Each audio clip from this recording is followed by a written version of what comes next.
नमस्कार। अवसर सभी के जीवन में आते हैं और जब हम उस अवसर से हमारे सामने अगर मान लीजिए कई सारे ऑप्शंस हैं, ऑल्टरनेटिव्स हैं और उसमें से हम कोई मान 2 ऑल्टरनेटिव्स में से एक ऑल्टरनेटिव चुनते हैं, तो दूसरे ऑल्टरनेटिव को जिसको हमने चूज़ किया है और पहले वाले ऑल्टरनेटिव को जिसका हमने परित्याग किया है, तो ये जो त्याग है, ये पहले वाले की अपॉर्चुनिटी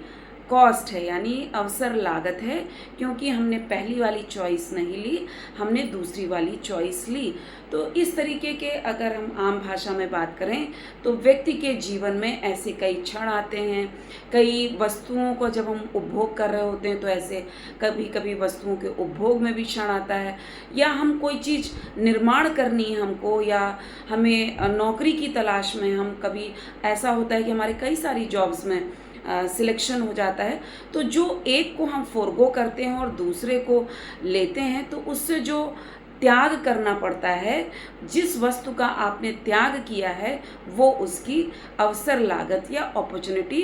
कॉस्ट होती है। और मुझे लगता है कि हर व्यक्ति अपने जीवन में इस चीज़ को एक्सपीरियंस करता है कि उसके पास बहुत सारी चॉइसेस होती हैं और उन चॉइसेस में से उसको उस क्षण जो उचित लगता है या जो अच्छा लगता है, वो उसमें से चूज़ करता है।